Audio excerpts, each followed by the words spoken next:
आघाडीची बैठक पार पडते। दुसरीकडे सांगलीचे खासदार विशाल पाटील आणि विश्वजित कदमांनी आज दिल्लीत उद्धव ठाकरेंची भेट घेतली। सांगलीत लोकसभा पॅटर्ननंतर पहिल्यांदाच ही भेट झालेली आहे आणि आता विधानसभांच्या जागांवरूनही उद्धव ठाकरे यांची विशाल पाटील आणि विश्वजित कदमांसोबत चर्चा झाल्याची माहिती मिळते।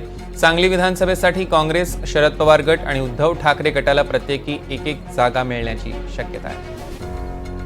या भेटीसंदर्भात विश्वजित कदमांशी बातचीत केली आहे आमचे प्रतिनिधी रामराजे शिंदे यांनी।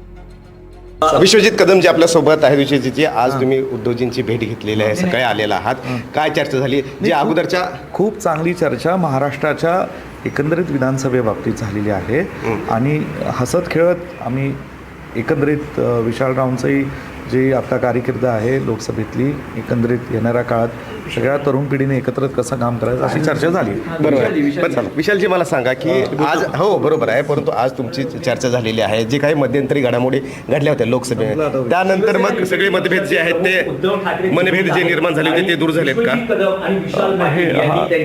वरचा विषय आहे, माझ्या वैयक्तिक पातळीवर नाही आहे, त्यामुळे आम्ही निरोप आल्यावर आज भेटायला आलेलो, आशीर्वाद घेतलेला आहे। मला वाटत नाही की कुठे कटुता राहिलेली आहे। महाविकास आघाडी म्हणून एकत्रित जे आम्ही लढायचं आहे त्यासाठी सगळी तयारी चाललेली आहे। अच्छा, परंतु तुम्ही महाविकास आघाडी सोबत आहात, काँग्रेस सोबत आहात, परंतु आता इथून पुढच्या ज्या विधानसभा निवडणुका असणार आहेत तर त्याच्यामध्ये हातात हात घालून तुम्ही उद्धव ठाकरे यांच्या सोबत असणार हे स्वाभाविक आहे। फक्त उद्धवजी नव्हेच आणि लोकसभेला सुद्धा आम्ही शिवसेनेच्या सर्व उमेदवारांच्या पाठीशी ताकदीनं होतो। वसंतदादांचा विचार सगळा व्यक्ती त्यांच्या पाठीशी होता। हा सांगलीचा एक अपवाद वगळता आणि त्याची कारणं वेगळी होती आणि ती आता तो विषय संपलेला आहे। तर येणाऱ्या विधानसभेत तुम्ही पाहाल की एक निवडणूक ही पहिलीच आम्ही एकत्रित लढलो, ही दुसरी निवडणूक जे आम्ही लढू त्यावेळी ही जी नॅचरल अलायन्स व्हायची कायदा जी राहिली होती ती ह्या निवडणुकीत तुम्हाला दिसेल। अच्छा, परंतु आता म्हणजे की कोणतेही इफ बट काही उरलेले नाही आहेत, काही कारणच नाही ना, कुठला विषय राहिलेलाच नाहीये।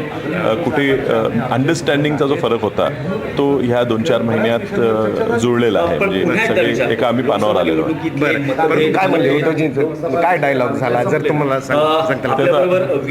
बेसिक चर्चा झाली, की काय स्पेसिफिक कुठल्या निवडणुकीबद्दल काय झालेलं नाही, जनरल चर्चा झाली। ते आज दिल्लीला आले होते, त्यांचा आशीर्वाद घेणं महत्त्वाचं होतं, तो आम्ही आशीर्वाद घेतला। विशाल पाटील आणि विश्वजित कदम ही ज्यांचे लोकसभेच्या दरम्यान जे मतभेद झाले होते आता त्यामध्ये काही तथ्य नाही आहे आणि उद्धव ठाकरे यांना भेटल्यानंतर ते सर्व भेद जे आहेत ते दूर झाल्याचा दावा जो आहे तो विशाल पाटील आणि विश्वजित कदम यांनी केलेला आहे।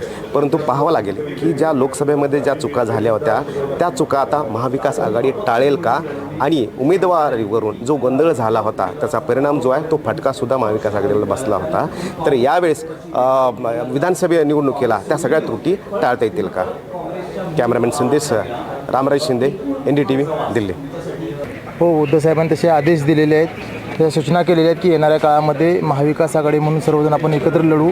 विधानसभा पूर्ण ताकदीनं सांगली जिल्ह्यात असेल किंवा महाराष्ट्रामध्ये असेल, महाविकास आघाडी म्हणून सर्वजण एकत्र काम करण्याच्या सूचना दिलेल्या आहेत।